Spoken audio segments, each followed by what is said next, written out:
Welcome to Into Africa. My name is Judd Devermont. I am the director of the Africa program at the Center for Strategic and International Studies. I was the National Intelligence Officer for Africa and worked at the National Security Council. This is a podcast where we talk politics and challenge paradigms.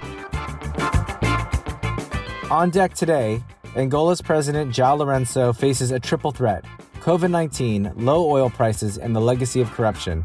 How well is he navigating these challenges? And Nigeria's ruling party is at war with itself. Is this business as usual or a sign of more turbulence to come?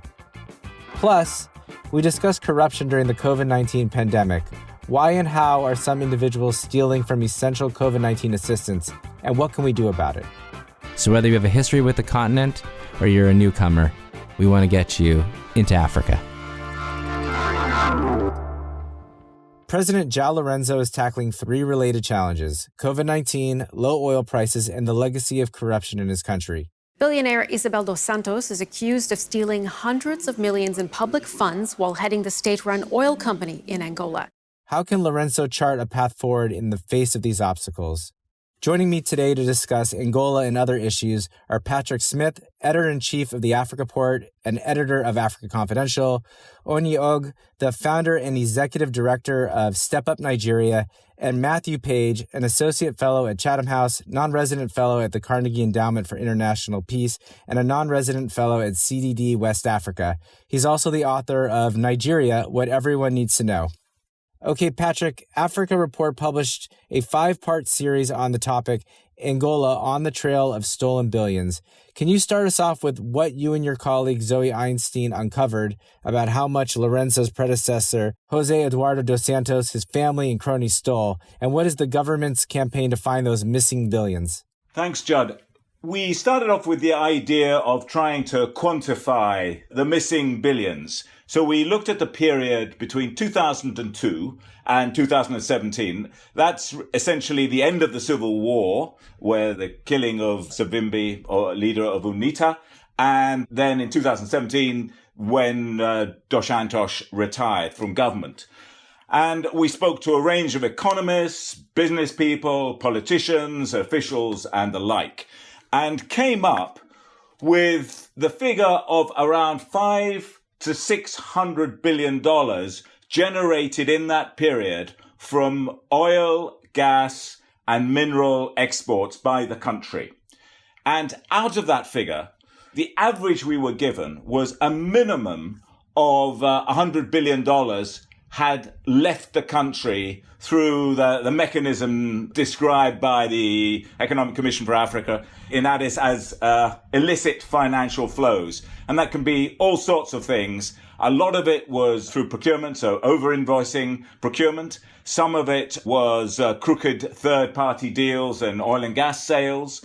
Some of it was a lot more imaginative, and we can get into it later. But just to give you an idea, the state oil company, Sonangol in Angola, often described as a state within a state, would then lend money to local entrepreneurs to then invest in either properties within Angola or often properties in Europe as a means to build up their financial portfolio. And many of those companies were linked to the ruling Dos Santos clan, in particular Isabel dos Santos. So she ended up with massive shareholdings in some of the biggest Portuguese companies. If you add all that together, you get a factor of between 10 to 20% of the country's earnings in that period left the country, never to return. Gosh, it's shocking and such a terrible waste and really puts Lourenço in a really tough spot as we enter into both low oil prices and the COVID-19 pandemic. And our senior associate, Emily Colombo, she was on recently just to talk about Mozambique.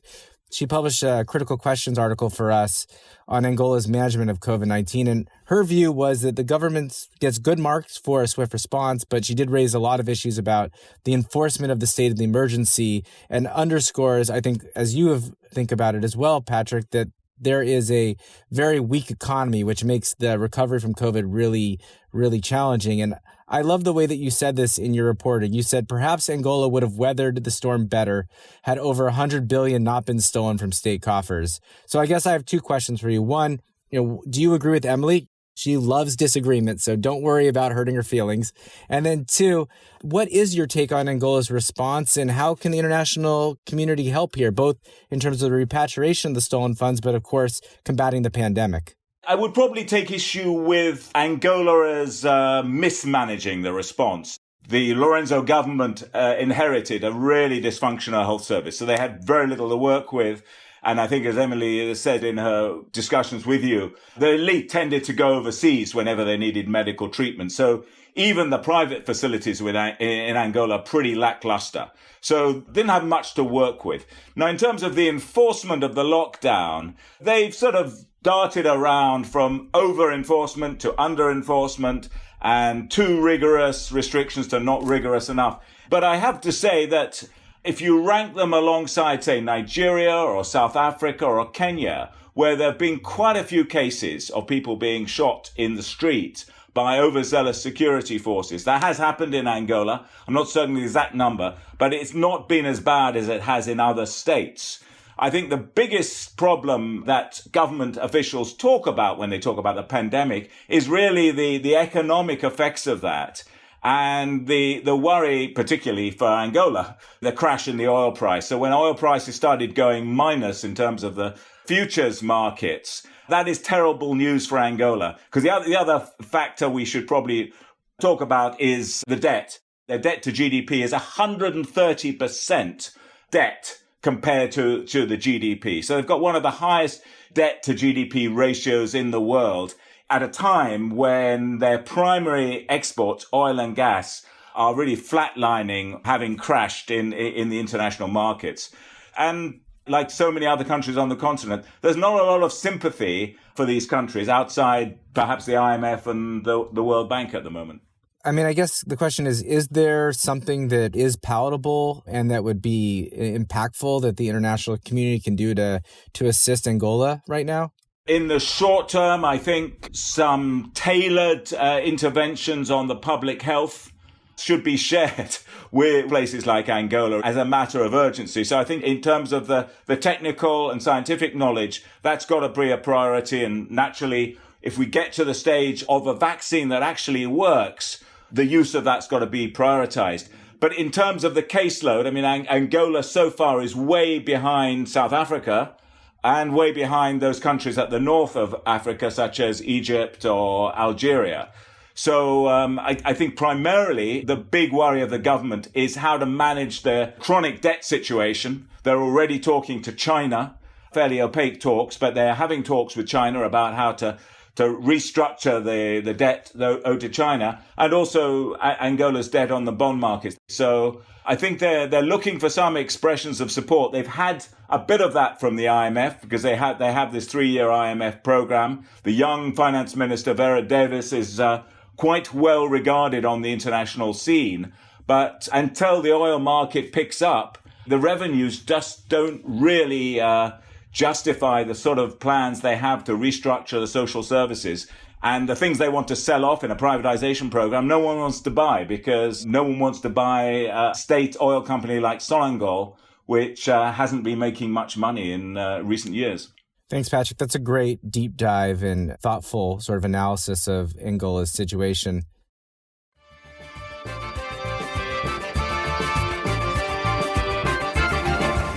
Let's move to Nigeria, and listeners know that if it was up to me, sometimes I think the podcast would just be about Nigeria, and I really do hold back, but with Onyi and Matt here, well, we're going to have to geek out a little bit about Nigeria, and Matt and I go way back, and it is the topic of conversation at every dinner table that Matt and I are at, to our wife's displeasure. But Matt, I really want to talk about what's happening with Buhari's party, the ruling APC, and it looks like the party's imploding. This is the ruling party of the Federal Republic of Nigeria, with the president in control of the National Assembly, with more governors than any other political party.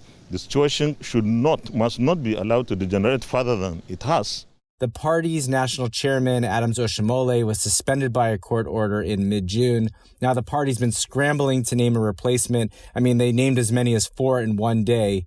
Meanwhile, the governor of Edo State, which is the same state that Adams is from, Godwin Obaseki, has now defected to the opposition ahead of the gubernatorial elections. Like, what is happening? What's your take?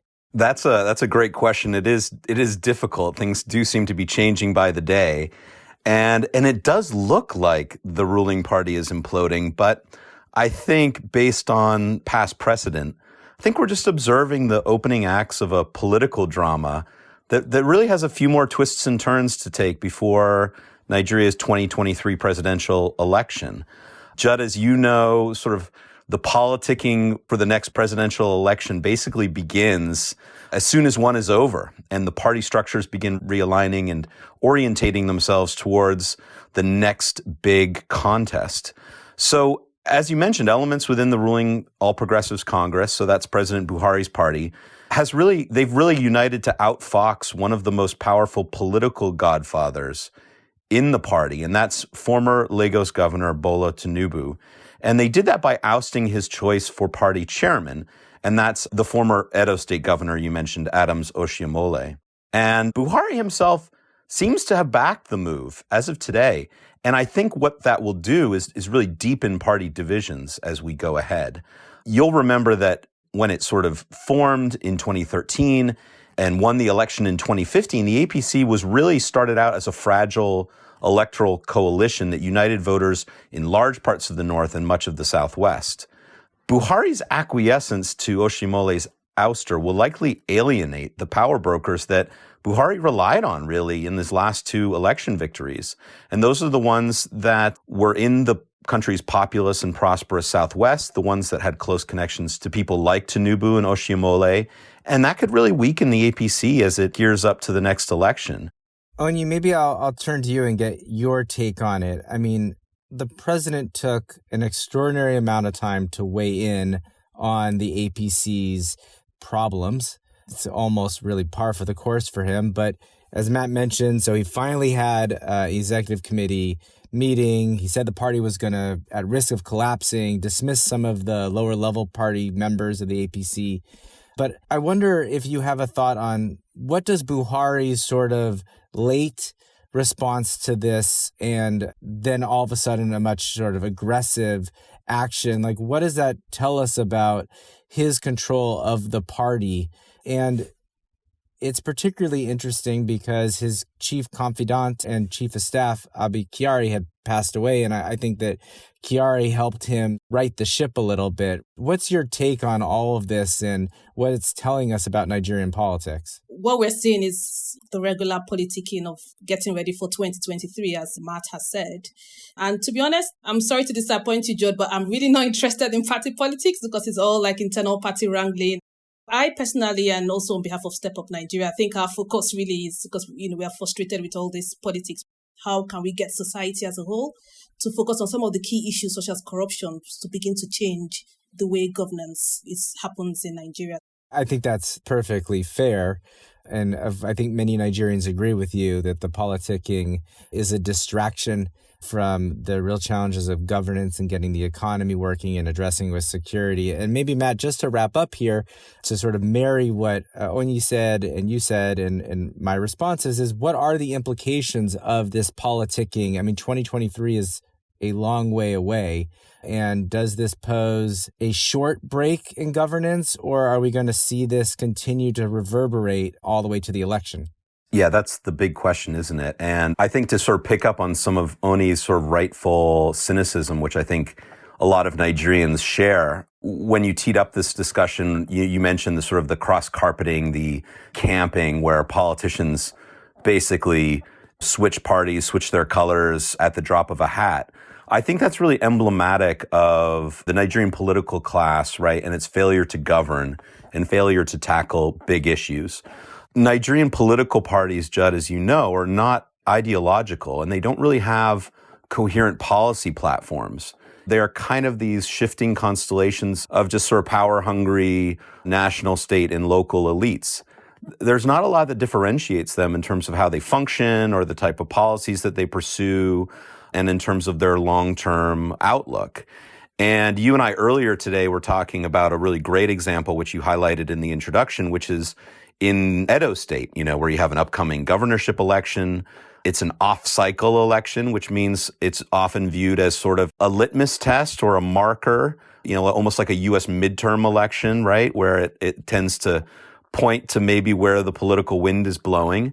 But right now in Edo State, the weather vane is spinning around and around because the candidate who's the incumbent, who until recently belonged to the ruling party, recently defected, as you mentioned, to the opposition. His opponent, who he had ran against in 2016, the last election, who was the opposition candidate then, has actually defected to the ruling party and is the ruling party's candidate. So you have this almost sort of comical or farcical realignment where the political elite sort of in a desperate bid to sort of gain power have switched places. So given that that's sort of the options that voters in Edo or Nigerians in general face, there isn't much for them to be hopeful about in terms of electoral politics. And I think that this whole episode and why Onyi was fairly doubtful, right, that Nigerian politicians can really rise to this occasion really illustrates just how self-centered and out of touch a lot of Nigerian political elites have become. So you have worsening poverty in Nigeria, spiraling population growth, a spreading pandemic, which we don't really know how it's going to shake out in Nigeria. And then more importantly, and something I wrote about for Chatham House, a looming economic recession or even depression that will hit Nigeria and is hitting Nigeria. And amidst all of these challenges, rather than sort of coming up with solutions, the country's politicians are basically, fighting among themselves for what's left of the government structures in the country.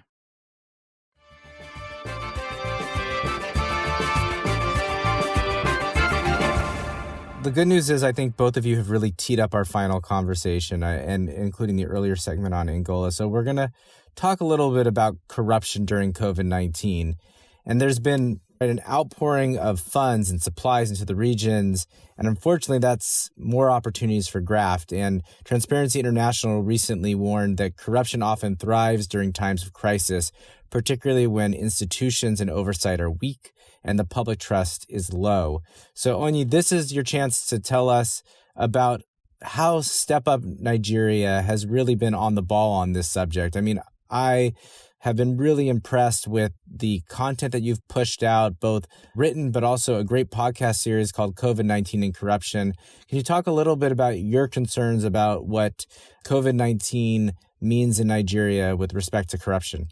One of the concerns we had in Step Up Nigeria was the fact that corruption was already a huge issue before COVID-19.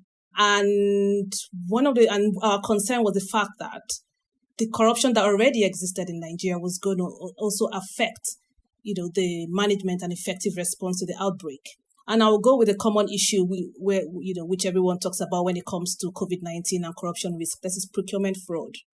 And procurement fraud is something that even before COVID-19 in Nigeria has been a big issue.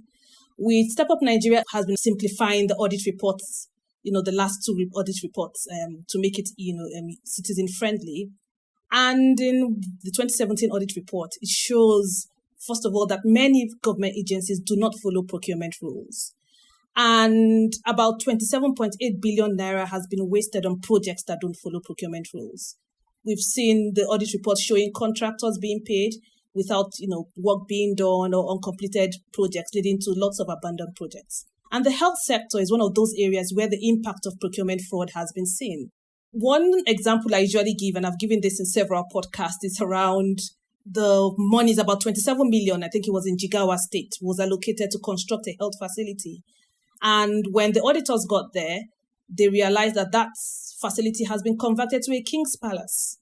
COVID-19 has just made things worse, in the sense that everybody is going to hide under the umbrella of emergency procurement. And of course, we're going to see more contracts and awards given to friends and cronies of government to either build quarantine centers or whatever it is of medical supplies and kits. This is why we'll kind of launch a campaign using our podcast to actually, begin to also tell the stories around the real cost of corruption in the procurement sector, in other sectors, and how it affects and how it will affect the government's response to COVID-19. And then apart from government, there's also the society part of things as well. We were worried at the fact that the lack of integrity among society, people prior to COVID-19, there's also that general lack of integrity to follow rules or pay bribes to get things done or break rules. So we've seen cases where people had to pay bribes to break the quarantine rules, which has led to the spread of these diseases in states.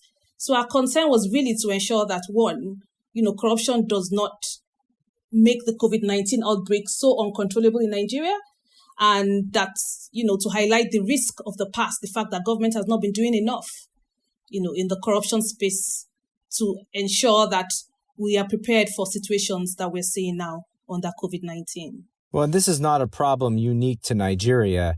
Just like looking over the rest of the region, in Uganda, the government arrested 4 top officials following reports they inflated COVID-19 relief food prices. Zimbabwe, the health minister, has been accused of procuring COVID-19 test kits and medical equipment worth $60 million. Kenya, there's a Senate investigation now questioning the health ministry expenditures. And then just days before we recorded this, the Zambian health minister was fired for quote-unquote suspected graft. Patrick, what are your concerns about corruption in the time of COVID-19? And maybe you could take Onyi's great comments and give us a bigger picture.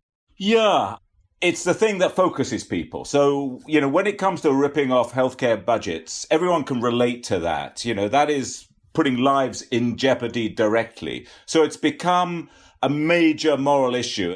And we earlier talked, Judd, about this friend of mine in Zimbabwe who was kind of slightly incredulous. He said, this scandal in Zimbabwe, it involves the health minister who has been arraigned before court. He managed to pay bail by bringing $1 million Zimbabwe dollars, presumably in a truck, to the court to get his bail. He's been dragged into it.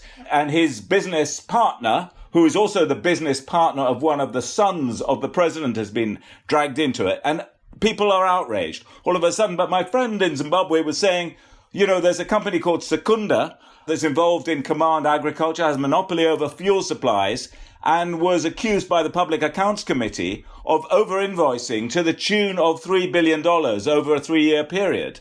But those scams are so complicated and so difficult to unravel that people are focusing on a 60 million scandal. So I think there's a couple of things that come out of that. Is one, that some of the organized criminals around the world are using the pandemic as a great distraction from what they're getting up to. So people are fixated on health spending or whatever.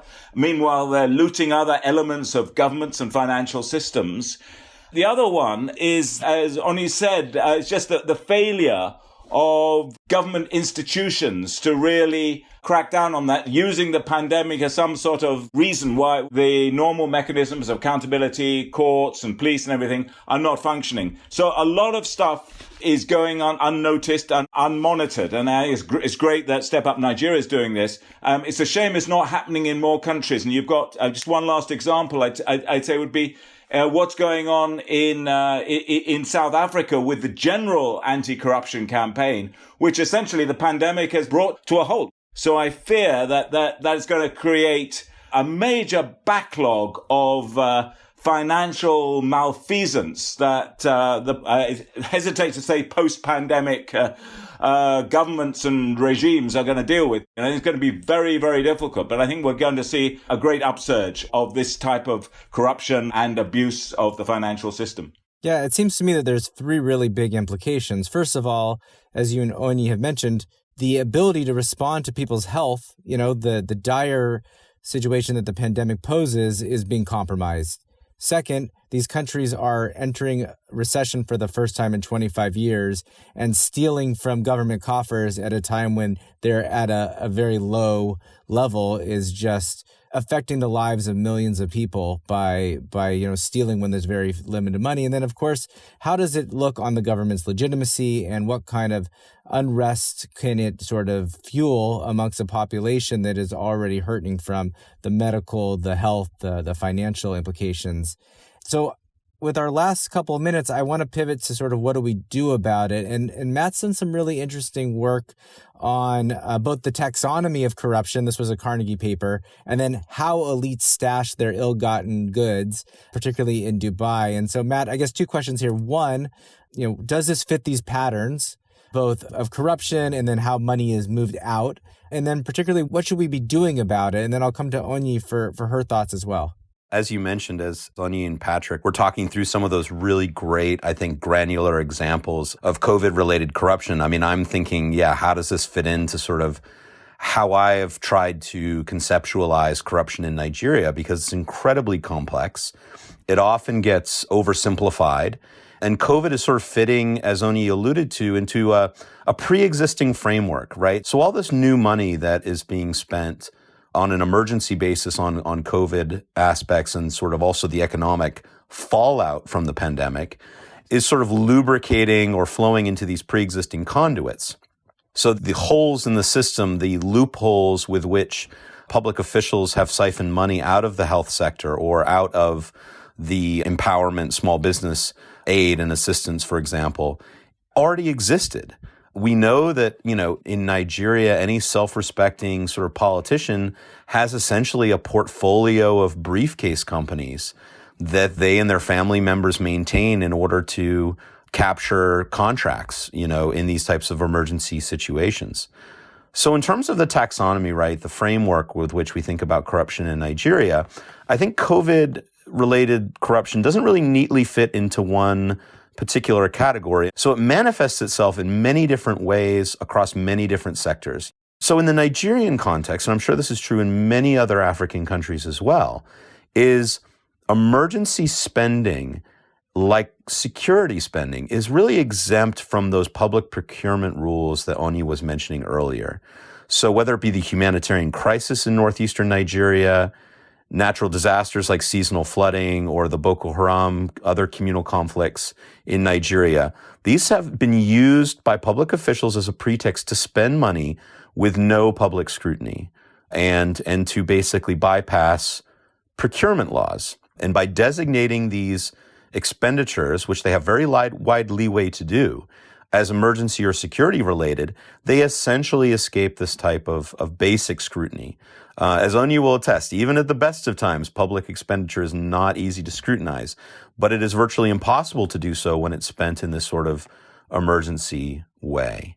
And Judd, as you mentioned, Nigeria is not unique in this respect, right? You look at the US, UK, other countries around the world that are making these emergency expenditures with minimal sort of oversight and bureaucratic safeguards for getting that money out the door to be helpful as much as possible.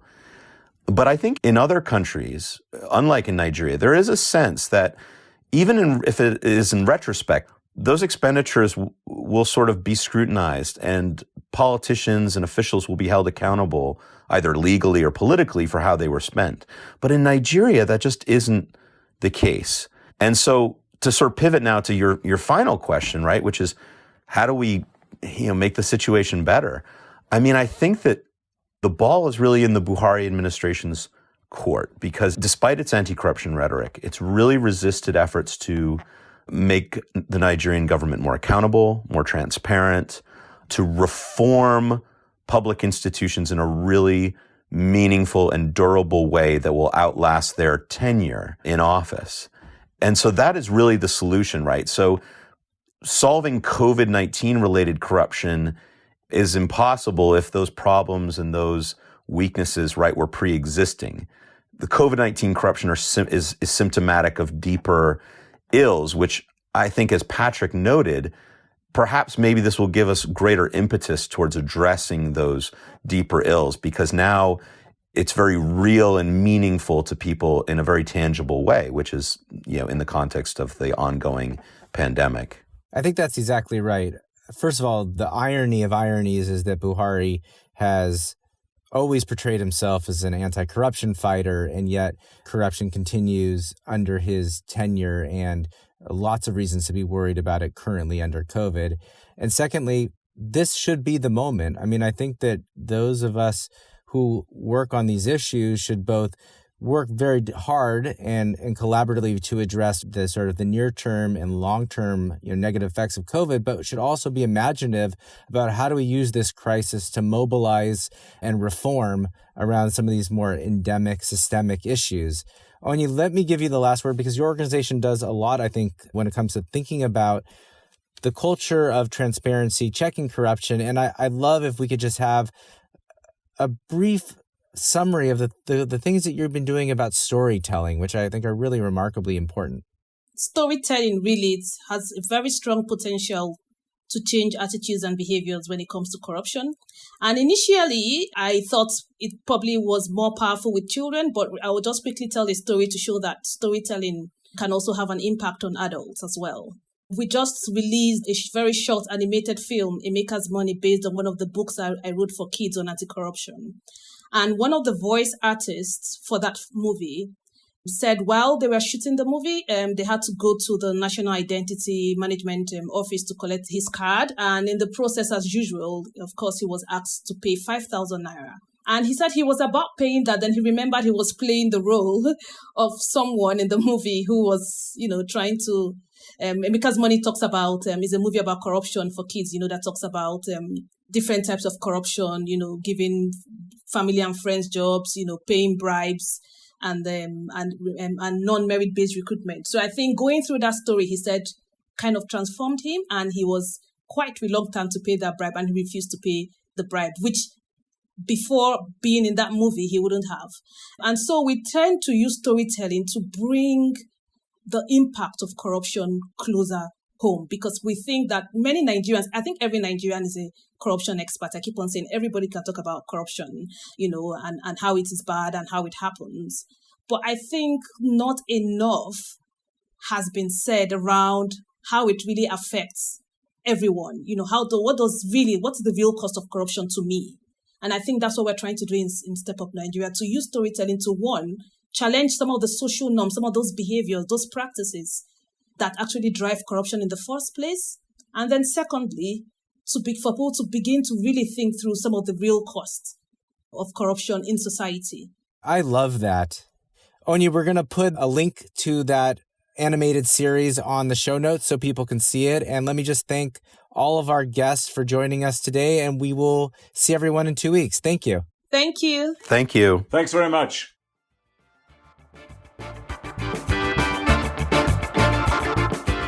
Thanks for listening. We want to have more conversations about Africa. Tell your friends, subscribe to our podcast at Apple Podcasts or wherever you find good content. You can also check out our analysis and reports at csis.org/Africa. Thanks.